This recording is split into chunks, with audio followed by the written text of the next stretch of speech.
So now we're going to be solving LeetCode problem number 1129, which is shortest path with alternating colors. So this is a medium level marked problem on LeetCode. So you're basically given an integer n, which is the number of nodes in a directed graph, where the nodes are labeled from 0 to n minus 1. Each node is red or blue in this graph, so there are alternating colors, and there could be self edges and parallel edges. You're given two arrays, red edges and blue edges, where red edges of I is equal to ai, bi, which indicates that there's a directed red edge from node ai to bi in the graph, and blue edges of j, which is uj, bj, which indicates that there is a directed blue edge from node uj to node vj in the graph. So what we need to do is return an answer array of length n, where each answer of x is the length of the shortest path from node 0 to node x, such that the edge colors alternate along the path, or minus 1 if such a path does not exist. Right. So let's see the example. For example, we have 0, 1, 1, 2 as the graph. So these are the red edges. So this means that there's a directed red edge from node A to B in the graph. N is equal to 3 means that there are n number of nodes, that is three nodes in the directed graph, right? So each edge is either red or blue in this graph. So let me draw it for you. Let us say this is the node 0, then we have the node 1, and since it is a directed graph, we have from node 0 to node 1 a directed edge, and from 1 to 2 we have another directed edge, and the color should be red. So you can see the edges are red and blue edges is empty, so there are no blue edges. Instead we have only red edges. So we need to return an answer of length n, where each answer of x is the length of the shortest path from node 0 to node x. So answer of 0 would be from the shortest length from node 0 to node x. X is 0 in this case, so 0 from itself it would be 0. Then the distance from 0 to 1 is 1, and the distance of 0 to 2 is going to be minus 1, because there is no path from that to that. And why this is happening is that the edge colors should be alternating along the path. In this, the first edge is red, but the second edge should be blue in that case, since we want an alternating color edge. So since there is not alternate color, then we return minus 1. So for example, in this case, if this edge would have been a blue edge and this remained red, then we could have said that the path length would be 2 for answer of 2. Right? I hope you understood this example. Now for n is equal to 3, red edge is 0, 1, and blue edge is 2, 1. So let me draw this. Same example, from 0 to 1 we have this edge, right? This directed edge is there, but from 2 to 1, there would be a blue edge, so the edge would be blue. Actually, the drawing tool does not show exactly, but the edge from 2 to 1 would be blue, but the edge from 0 to 1 would be red. This is a red colored edge, and this is the blue colored edge, right?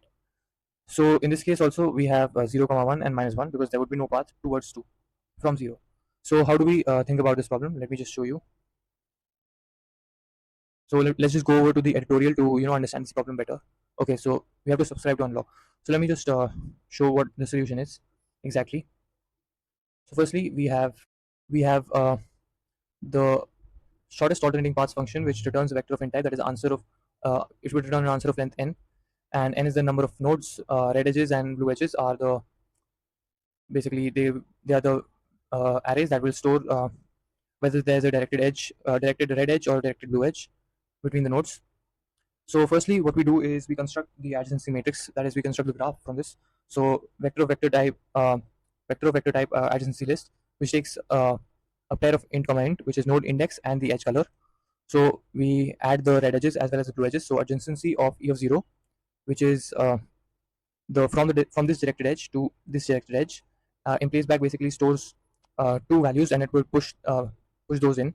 So we can't use pushback because we are pushing two values in, right? So that's why we use in place back. So node index is going in along with the edge color, that is 0. So red edge I've set as 0 and blue edge would be 1, right? And we have a vector of int, vector of distance of int type, which has been initialized with -1. -1 would denote that we cannot reach this particular edge right now, right? And we have another, basically it stores the minimum distance to each node from node 0 using alternating colors. And next up we have the queue of vector of n type. So this would basically be storing three values, that is the node index, the minimum distance required to reach that node using alternate colors, as well as the color that we have used in the previous edge. So here also we push it using in place 0, 0 and -1. -1 basically color I have assigned in the initial part, basically just when we are starting from the node 0, because no previous edge has been visited yet. So either it could start from red or blue for the first move. Now the standard BFS, we apply that while the queue is not empty, current is equal to queue.front, index is equal to current of 0. This is the index, this is the minimum distance required, and this is the color. This is the color, right? So we have extracted those values out, and then we pop this element from the queue. Now distance of index we just set as, so this basically is a ternary operator. You see that this means that if the distance of index is not equal to -1, that is, if it has been initialized, then we set the value equal to distance of index. Otherwise, if the value of distance of index has not been initialized, since it was already -1, so if it is not if it is equal to -1, then it would be equal to, be setting it equal to minimum distance. And if distance of index equal to not equal to -1, then it would be distance of index. So this line is basically just setting the value for the minimum distance in the vector of distance. Now we traverse through each neighbor.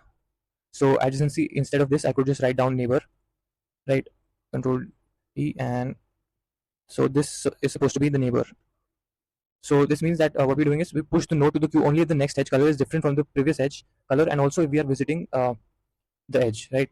So we check if the color is not equal to neighbor.second. That means if the previous color has been alternated, that if the color was red, now it would be blue, or if the color was initially blue, now it is red. So the vice versa of those colors. So if that is happening, and the and we have not yet visited it, right?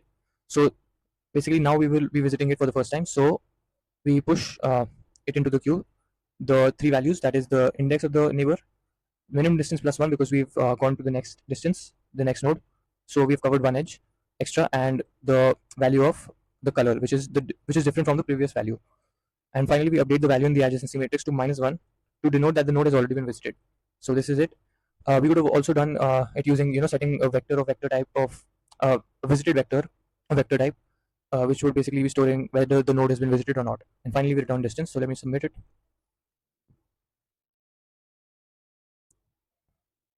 Okay, just a second. This is neighbor.first, and now we run it. So yes, it has been accepted, and yeah.